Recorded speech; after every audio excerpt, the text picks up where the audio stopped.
Baik, Assalamualaikum warahmatullahi wabarakatuh. Suara Umi dengar nggak ke sana, Nak? Dengar, Umi. Oke, jadi hari ini kita bahas mengenai sistem organisasi kehidupan. Apa itu sistem organisasi kehidupan, Noval? Jadi sistem organisasi kehidupan itu adalah urutan organ-organ penyusun tubuh makhluk hidup, atau Umi bilang apa itu sistem organisasi kehidupan. Sistem itu kan artinya cara kerja, ya kan? Cara kerja, kalau yang namanya kerja itu pasti ada proses di dalamnya. Kalau yang namanya proses itu pasti ada menggunakan alat. Sedangkan organisasi adalah urutan, kan? Nah, jadi urutan dalam pengaturan sistem kehidupan makhluk hidup. Nah, seperti itu ya. Nah, urutannya itu ada siapa aja? Nah, urutannya itu dimulai dari tingkat yang paling kecil, yaitu sel. Ya, sel, kemudian sel-sel ini kalau satu namanya sel, ya kan? Satu ya, sel itu jumlahnya satu, nggak kurang nggak lebih. Kalau sel-sel yang satu tadi, sel-sel yang satu ini bergabung, jumpa dengan sel satu yang satu lagi. Misalnya ada satu sel berjumpa dengan sel yang lain. Selnya ini punya bentuk dan fungsi yang sama dengan sel yang satu tadi, yang pertama tadi. Nah, mereka bergabung akan membentuk jaringan. Ada dua aja sel yang sama dengan bentuk yang sama, dia akan membentuk jaringan. Bisa? Jadi Noval, misalnya Umi punya satu sel, ya kan? Umi ada satu sel. Sel ini berbentuk kotak. Terus sel ini jumpa dengan dua sel lain berbentuk kotak. Dia akan membentuk apa? Berbentuk jaringan, Umi. Iya, jaringan yang berbentuk kotak. Nah, gitu ya, Nak. Nah, jaringan-jaringan ini berjumpa juga jaringan-jaringan yang lain. Menyusun jaringan yang lain lagi akan membentuk yang namanya organ. Organ ini kan dalam sistem tubuh kita disebut dengan alat, ya kan? Alat itu untuk melakukan pekerjaan, gitu ya. Nah, berarti organ ini udah memiliki fungsi, gitu ya kan? Kalau organ dengan fungsi yang sama bergabung dengan organ lainnya yang fungsinya juga sama, akan membentuk sistem organ. Artinya gini, sistem organ ini merupakan suatu proses yang terdiri dari organ-organ yang fungsinya sama. Misal, sistem organ apa yang Noval ketahui? Sistem organ pernapasan. Oke. Yang namanya sistem organ pernapasan harus disusun oleh organ-organ pernapasan. Organ-organ pernapasan ini kan fungsinya harus sama untuk bernafas. Organ-organnya apa aja berarti? Paru-paru, hidung. Benar. Tenggorokan, ya kan? Dan lain sebagainya. Itulah dia. Nah, jadi kalau Umi tanya, untuk sistem pencernaan, organ penyusunnya itu apa aja? Mulut, lambung, usus besar, usus kecil, dan lainnya, Umi. Ya, bisa nggak organ pencernaan itu ditambahi dengan organ mata?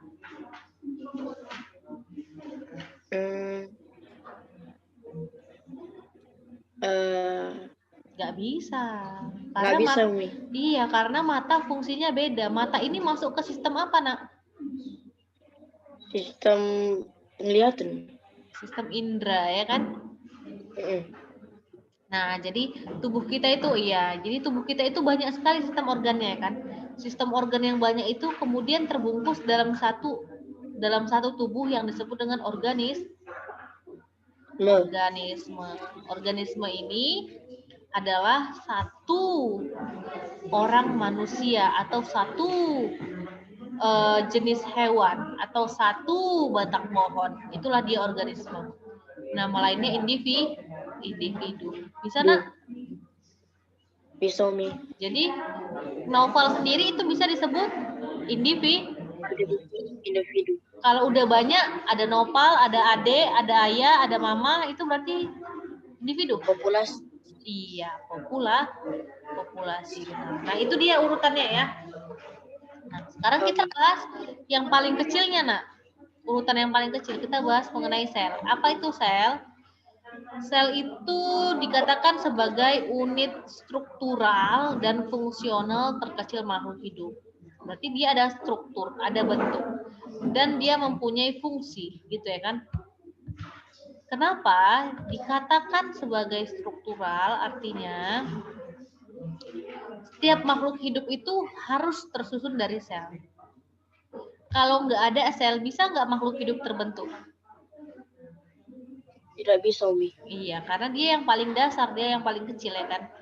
Nah, ternyata dan dia itu sel itu bersifat fungsional, artinya bagaimana manusia menjalankan hidup, sel itu juga mempunyai fungsi dalam kehidupannya. Artinya di dalam sel, artinya semua fungsi kehidupan berlangsung di dalam sel. Kalau kita bernafas, berarti di sel juga bernafas. Ada organ pernafasan di sel. Kalau kita mencerna makanan, berarti ada organ yang mencerna makanan di dalam satu sel. Jadi satu sel yang hidup, berarti satu sel itu mempunyai fungsi kehidupan. Gitu ya, Noval ya? Umi.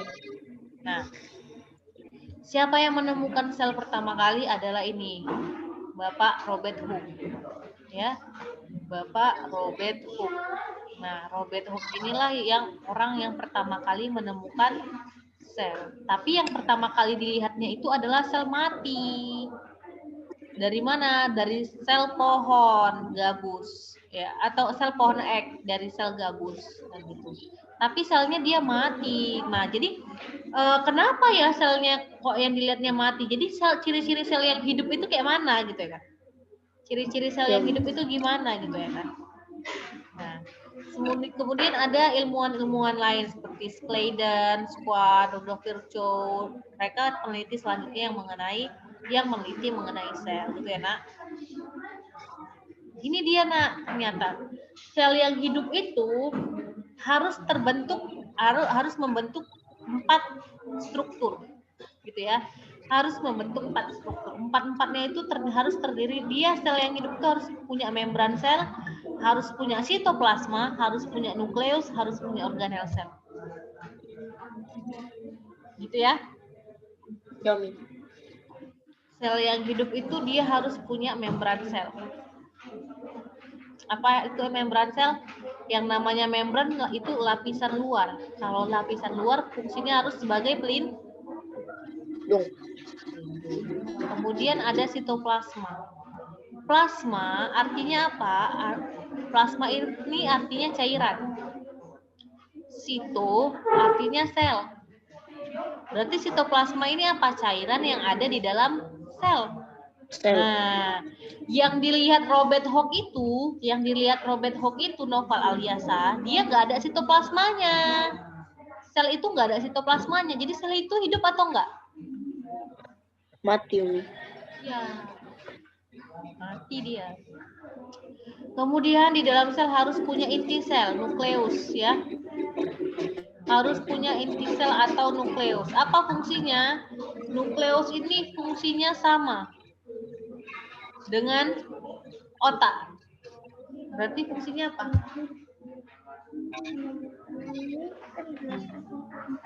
Mengatur semua sel. Iya. Iya. Apa, Nak? Mengatur kegiatan seluruh sel. Iya, itulah dia. Ini yang Umi tuliskan kan sebagai pengendali. Otak kita kan kayak gitu. Dan yang keempat, dia harus mempunyai organel-organel sel. Kayak tubuh kita. Tubuh kita punya organel sel, organ-organ tubuh apa? Ada jantung, mata, hidung, mulut. Nah, sel juga harus punya yang kayak gitu. Namanya adalah organel sel. Gitu ya. Nah, organel sel ini, Noval, tidak ada organel ini terdapat di mana? Di dalam sel, tepatnya ada di dalam sitoplasma. Sitoplasma ini kan cairan, ya kan? Nah, dia ada di organel sel ini ada di dalam sitoplasmanya, ada di dalam cairannya. Gitu bisa? Bisa, Mi. Nah, gitu. Nah, jadi organel sel ini banyak kan, Nak? Apa-apa aja itu? Oke, apa-apa aja itu? Ini tadi yang bisa Noval baca ya. Nah, ini dia secara keseluruhan. Nah, secara keseluruhan sel hewan dan sel tumbuhan. Coba tengok. Ini sel hewan, ini sel tumbuhan. Oke, nah, bentuknya beda kan? Iya, Mi. Kenapa berbeda? Ini bulat, sedangkan ini ada perseginya. Karena memang sel tumbuhan disusun oleh, selain membran sel, di luarnya disusun oleh dinding sel. Jadi selnya itu lebih bersifat keras. Bersifat lebih keras. Gitu ya, Nak? Bersifat lebih keras. Ini jadi membran dalam sel struktur sel itu ada yang pertama membran, ini bagian terluar, ya kan? Yang kedua ada inti sel sebagai pengatur. Nah, sitoplasma ini yang ada di dalam sini cairan. Nah, organel selnya yang mana? Yang ini, yang ini, yang ini, yang ini semua. Gitu ya, Nak? Oke, sekarang kita mau tahu apa aja sih itu gambarnya yang bulat-bulat itu gitu kan. Nah, yang pertama, coba kamu perhatikan gambarnya seperti ini. Nah, di gambar ini tadi dia yang seperti ini. Ya kan? Sama kan? Iya, Mi. Nah, oke. Nah, ini yang bentuknya seperti ini namanya mitokondria. Namanya mitokondria. Apa fungsinya? Penghasil energi dari proses respirasi. Apa artinya respirasi? Bernapas, Mi. Jadi ini seperti paru-parunya kita. Dia berfungsi sebagai organ pernapasan. Jadi kalau kamu bernafas, menghirup oksigen, oksigen yang masuk ke paru-paru akan dialirkan kemana? Akan dialirkan ke sel-sel kita, Nak. Masuk ke dalam sel-sel kita. Dari sel kita masuk lagi ke dalam, misalnya gini kan, ini oksigen tanda pada ini oksigen masuk ke sel kita, kemudian masuk ke mitokondria. Iya. Gitu dia. Itulah fungsi mitokondria. Nah, yang kedua, organel selnya bentuk seperti ini. Coba nih. Dia seperti jalur yang meliuk-liuk, ya kan, meliuk-liuk. Nah, karena dia seperti jalur, fungsinya sebagai keluar masuk zat dari inti sel ke membran sel dan sebaliknya. Jadi ini namanya itu retikulum endoplasma, ya kan? Jadi dia ini berada di dekat inti sel dan membran sel. Nah, dia di sini ini. Berarti yang ini kan yang meliuk-liuk ini kan? Ya kan? Inti sel, ini dia. Nah, jadi dia sebagai jalur keluar masuknya zat, nah, ke dalam sel, langsung ke dalam inti sel. Langsung ke dalam, tahan dulu.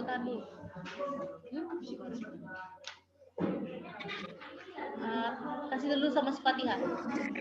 Oke? Nah, seperti itu. Dan dia terbagi menjadi dua, ada yang kasar, nih REK, retikulum endoplasma kasar, ada REH, retikulum endoplasma halus. Yang kasar itu yang mana? Ini yang ada bintil-bintilnya ini, Nak. Sedangkan yang halus yang tidak ada bintil-bintil seperti ini. Nah, kalau yang kasar fungsinya untuk sintesis. Apa itu sintesis? Membentuk protein. Sedangkan yang halus berfungsi untuk membentuk lipid. Lipid itu adalah lemak. Oke, sampai sini paham? Kami. Sedangkan yang ini, coba lihat, gambarnya hampir sama dengan retikulum endoplasma. Coba kamu lihat, apa bedanya? Bedanya, coba ini, tadi yang ini, retikulum endoplasma. Kalau ini badan Golgi seperti ini. Dia membentuk kantung, nah, di ujung-ujungnya, ya kan? Oh, iya. Fungsinya yaitu untuk mengeluarkan zat dalam sel dengan membentuk vesikula. Sekresi ini mengeluarkan zat, ya kan?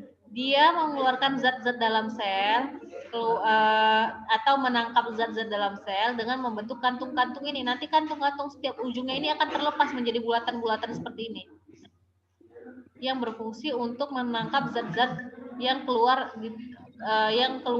yang berada di dalam sel. Gitu ya, Nak. Nah, jadi seperti ini. Iya, Mi. Nah, zat-zat nanti kan misalnya oksigen masuk misalnya kan. Bisa aja oksigen masuk bukan dari retikulum endoplasma, dari sini misalnya. Nah, ini badan Golgi dia akan membentuk bulatan-bulatan ini yang kemudian akan ke sini dan menangkap si oksigen untuk disalurkan ke mitokondria, misalnya seperti itu. Gitu ya, Nak. Biasanya tapi bukan oksigen, dia zat-zat cair. Nah, oke. Nah, kemudian yang ketiga, yang selanjutnya ada lisosom. Lisosom ini juga bentuknya bulat, tapi dia menghasilkan enzim. Di dalam lisosom ini ada cairan berisi enzim pencernaan. Nah, dia mencerna apa? Dia mencerna zat-zat yang berbahaya bagi tubuh. Nah, bagi sel itu sendiri. Dengan cara zat itu nanti masuk ke dalam lisosom, kemudian enzim ini, cairan ini akan menghancurkan zat asing tersebut di dalamnya. Misal masuklah bakteri ke dalam sel. Bakteri itu akan masuk ke dalam lisosom, ya kan? Kemudian dihancurkan oleh enzim yang ada di dalamnya. Bisa? Bisa, Mi. Oke, yang selanjutnya ada namanya sentriol atau sentrosom. Nah, ini bentuknya seperti bintang, Mas. Yang biasanya terdapat di dekat inti sel. Di sini dia biasanya. Berperan dalam pembelahan sel. Nah, fungsi utama ciri utama makhluk hidup apa, Nak? Mulai reproduksi. Ya, reproduksi berarti bertambah banyak kan? Sel juga bertambah banyak kan dengan cara membelah. Iya. Yang berperan dalam pembelahan sel itu salah satunya itu adalah si sentrosom atau sentriol ini. Nah, itu dia. Nah, ini dinding sel. Ada nggak dinding sel di sel hewan? Tidak ada, Mi. Dia hanya terdapat di sel tumbuhan. Berfungsi untuk memberi bentuk sel pada tumbuhan dan melindungi bagian dalam sel juga, karena dia kan adanya di luar. Gitu ya. Ya, Mi. Nah, yang terakhir ada si vakuola. Sebenarnya vakuola ini juga ada di sel hewan, tapi berukurannya nggak sebesar di sel tumbuhan. Di tumbuhan bentuknya lebih besar karena dia berfungsi sebagai penyimpan cadangan makanan. Sel itu sel tumbuhan berfotosintesis enggak? Berfotosintesis, Mi. Nah, kadang dia hasil fotosintesisnya itu disimpan di dalam vakuola sehingga vakuolanya itu lebih besar. Nah, yang terakhir ada plastida. Apa ini plastida? Plastida itu isinya klorofil. Berarti plastida ini berfungsi dalam apa? Berperan dalam apa? Proses fotosintesis. Berperan dalam proses fotosintesis. Ada nggak ini plastida di sel hewan? Tidak ada, Mi. Ya kan? Itulah dia macam-macam organel sel pada hewan dan pada tumbuhan. Nah, coba perhatikan tabel Umi, Nak. Inilah perbedaannya. Plastida ada nggak di sel hewan? Ada, Mi. Di sel hewan ada nggak plastida? Oh, tidak ada, Mi. Jadi sel? Dinding sel nggak ada. Nah, inilah perbedaannya di tabel. Lisosom. Kalau lisosom di hewan ada, tapi tidak ada di tumbuhan, sentriol. Nah, di tumbuhan tidak ada, di hewan ada. Ada. Vakuola yang besar di mana? Di hewan atau di tumbuhan? Vakuola yang besar ada di tumbuhan, Mi. Iya. Nah, Oke, nah inilah dia selanjutnya. Kemudian ini kan sel, kita sudah belajar sel. Oke, kumpulan dari sel yang sejenis akan membentuk apa, Noval? Jaringan. Nah, inilah contohnya jaringan. Ini kan satu sel ya kan, tapi ini satu sel ya kan, tapi ini udah menumpuk banyak sel di satu ruangan yang sama, satu tempat yang sama. Berarti dia udah membentuk jaringan. Nah, Jaringan. ini juga, ini kalau satu aja dia sel ya kan, tapi kalau udah banyak seperti ini dia udah membentuk Jaringan. Oke, kira-kira yang mana sel hewan dan sel tumbuhan? Ini sel hewan atau ini sel hewan? Sel hewan yang nggak kotak-kotak, Umi. Yang nggak kotak. Benar, ini adalah sel hewan. Ini adalah sel Tumbuhan. Kenapa? Karena dia membentuk yang namanya persegi. Ini merupakan dinding sel. Kalau ini yang di tengah-tengah ini titik di tengah-tengah ini akan siapa ini di titik yang tengah ini? Nih, ada di titik di tengah. Ini apa? Inti sel. Inti sel atau nukleus. Pegang lagi. Nah, jaringan akan berkumpul membentuk organ. Nih, banyak organ kan? Ada ginjal. Nah, misalnya organ paru-paru bersatu dengan hidung, bersatu dengan tenggorokan akan membentuk sistem pernapasan. Organ jantung dan pembuluh darah akan bersatu membentuk sistem organ jantung dan pembuluh darah. Sistem apa ya? Peredaran darah. Iya. Organ usus, lambung, mulut, kerongkongan akan membentuk sistem pencernaan. Nah, inilah tadi sistem-sistemnya ya kan. Nah, sistem-sistem ini bersatu di dalam tubuh kita membentuk siapa? Individu atau organisme. Iya, membentuk individu atau organisme. Jadi itulah proses kenapa makhluk hidup dapat hidup, karena tersusun atas sel, jaringan, organ, sistem organ, baru membentuk organisme. Iya, seperti itu. Oke, sampai di sini ada nggak yang mau ditanyakan ke Umi?